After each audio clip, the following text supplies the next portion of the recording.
Hey, everybody, good afternoon. Hope you guys are doing well today. We've got some football going on. We've also got a lot of football tomorrow, including, of course, the Seahawks. And I already talked about that Seahawks Panthers game at length earlier today. So now I want to talk about something else. I want to talk a little bit about this upcoming offseason, which obviously we're a ways away from really being able to open that up because the Seahawks still have a lot of stuff to play for. We're going to the playoffs.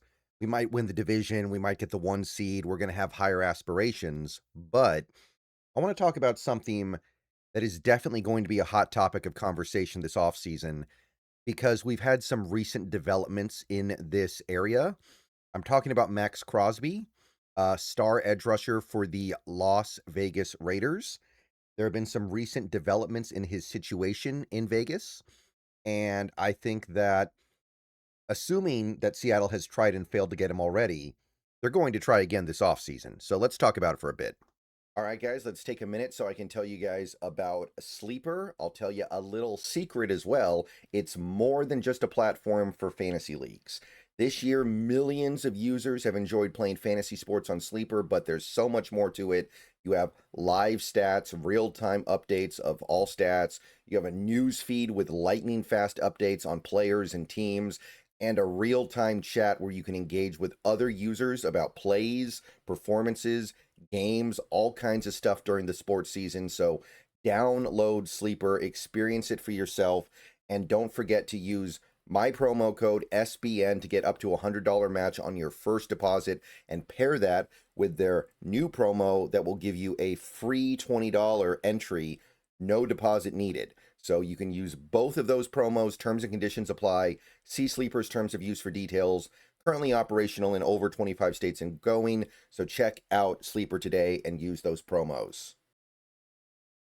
Okay, so let's first talk about what's happened over the last couple of days with the Las Vegas Raiders, who, to be clear, are about to conclude probably their worst season since 2006, so about 20 years.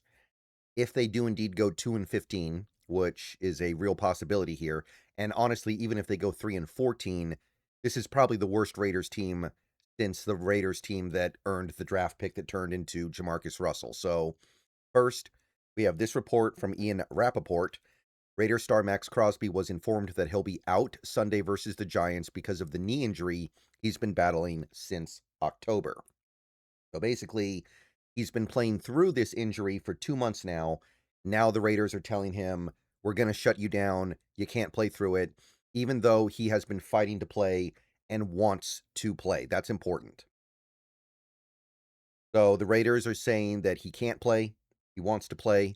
And now, according to Adam Schefter just a couple of hours ago, he is expected to need knee surgery that will sideline him into the offseason. The Raiders have now placed Crosby on season-ending injured reserve. So he is now out for the rest of the season, will not play tomorrow, will not play next week, and obviously there's no playoffs for the Raiders, so that's not even a consideration. Now, you've got this going on, and then you've got this from Jay Glazier. Raiders told Maxx Crosby, and this is yesterday, by the way. Yes, yesterday. They want to shut him down last 2 games. Crosby, who has been playing with injuries for much of the year, vehemently disagreed and has left the building. So they told him, we're shutting you down for precautionary reasons, and he got unhappy. Very unhappy, it looks like. One thing that seems to be pretty clear and obvious about Crosby is that he is a competitor. He wants to play. He wants to win. He doesn't care about draft picks. I think he said as much a couple of days ago when he was asked about it. He's not here to tank. He's not here to lose. He's not here to take it easy. He's here to give it his all and win a game. So when he heard that the Raiders are effectively trying to basically throw away their last 2 games of the season, which does kind of feel like what's going on here, so they can secure as high a pick as possible, sounds like he did not care for that strategy. So, look, we know that this Raiders team is in maybe the worst situation of any team in football. They need a new head coach. I think Carroll's gone.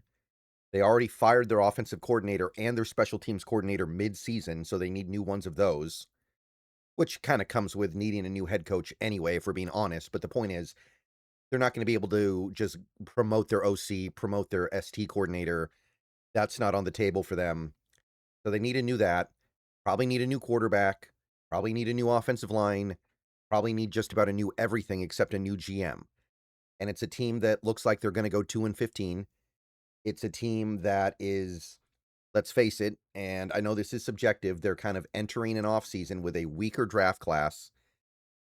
They do not have a lot to look forward to in the near future. This is a team that is as hopeless as they come as we move into this offseason.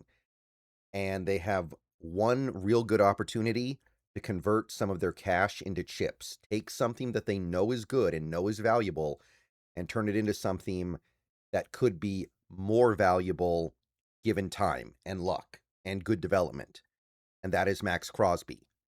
So what I'm trying to get to is, are the Raiders now going to be looking to trade Maxx Crosby? Now, there's a lot on the table here. And by the way, I wrote an article about this very topic about an hour ago on SI. So if you want to read it that way, you can do that. But just to quickly go over some of the particulars here. First of all, Maxx Crosby's contract, I know he was just extended. It is very tradable. Hayden Winks actually has the details here on his Over the Cap page. The way they have structured his contract, and I'm going to go ahead and zoom in on the image here a little bit, is that there is practically no commitment on the part of the Raiders if they trade him this offseason. You can see the cap hits 35.8 or 35.9 million, 29.8, 27.3, 28.2. So they're big cap hits. But of that portion of his contract, which you can see is most of it because you have a decent chunk of it in 2025, which is the current year, only 5.1 million is dead in 2026 if the Raiders trade him. They have structured this deal in such a way that they can trade him and not get hit with significant dead cap at all. 5.1 million in 2026, and that's it. No dead money, no dead money, no dead money. So it's actually pretty darn insignificant for the Raiders. Now, this is something of a new development in the NFL. In the old days, a big contract was virtually untradeable. Nowadays, they're structuring contracts in a way to where you can actually move a guy after giving him a monster extension. I like it. I like this development. It makes things a lot more fun and flexible in the offseason. And Maxx Crosby may be one of the players that benefits from this because based on recent developments, it sounds like he's not happy with the way things are going and he wants out. The Raiders may want him out. He's 28 years old. He's roughly in his prime right now. He just concluded a season where he made the Pro Bowl, had 10 sacks, but what's it really doing for that Raiders team that has the worst offense in the league, that has one of the worst defenses in the league, that doesn't really do anything all that right? Like, what's it worth? Nothing. Or very, very little. It's worth a little bit of star power, and that's it.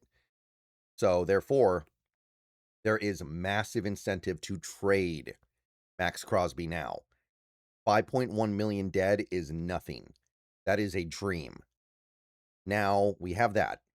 Moving on, though, we know, or at least we highly suspect, the Seahawks wanted Crosby at the deadline. And we'll never know for sure because we didn't get him.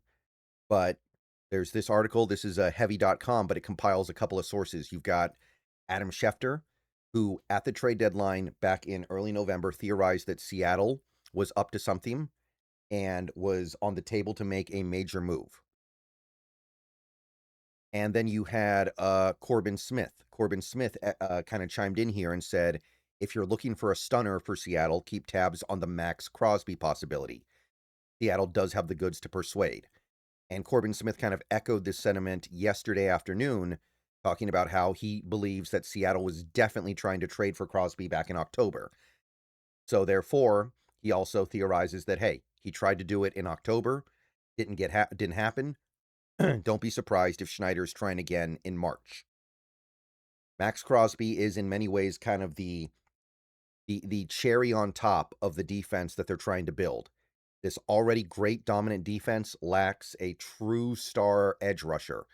They get great pressure from the interior with Big Cat and Murphy. They've got good linebackers. They've got great corners. They like their safeties. But I think the one missing piece here really is the dominant pass rushing edge. They've got good edges. But remember, DeMarcus Lawrence is going to be 34 next year. Uchenna Nwosu next year's the last year of his deal. Derek Hall next year is the last year of his deal. Boye Mafe probably gone at the end of this season. Free agent in the offseason. No reason to believe we're going to keep him at this point.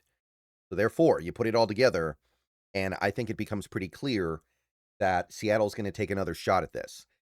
And now we have to ask ourselves, what was the holdup with the trade? Why didn't it get done at the deadline? And we're going to have to guess here. But my theory, my best guess would be quite simply, the Seahawks didn't want to give up enough to get the Raiders to say yes. Like, the Seahawks probably wanted to give up 2 first-rounders and a sweetener, and the Raiders wanted 3 first-rounders. And Schneider wasn't willing to do the 3 first-rounders. And it makes sense why the Raiders would want to really go to the mattresses in that situation. It's the deadline. There's urgency on the team trying to acquire the asset. If Seattle actually believes that they are a Maxx Crosby away from winning the Super Bowl, you should be able to really get the maximum value out of them. And if you don't, then it makes sense why you wouldn't want to do it. The offseason is different. Now Crosby's a little bit older. He's got a little more mileage on him. He's now presumably more angry at the team, and it's more obvious that he doesn't want to be there. Now things have changed. Crosby has a little bit less value. Also, remember, the Raiders are eating less dead money on a trade, so therefore, there is less reason for the Raiders to expect maximum value back. So now, where you weren't able to get him for 2 firsts and a sweetener, maybe now you can. I'm sure the Raiders are still going to want 3 first-rounders, but it may be less practical that they can get it. So what would a trade for Maxx Crosby look like this offseason now? You're definitely starting with the 2 first-rounders. Remember, this upcoming draft is, by a lot of standards, not a very good draft. So you're not going to get away with just 1 first-rounder. 1 first-rounder, no way. Even if you throw in like a first, a second, and a sweetener, that's not going to do it. Got to be the 2 first-rounders, because this 2026 first, which is, by the way, tracking to be very low, doesn't have the typical first-round value. So 2 first-rounders, but then what? 2 first-rounders plus Uchenna Nwosu. 2 first-rounders plus Derek Hall. 2 first-rounders plus a third-rounder. 2 first-rounders plus Jalen Milroe. There are some options here. And I think they're on the table here. If the Raiders like Milroe, they might jump on that.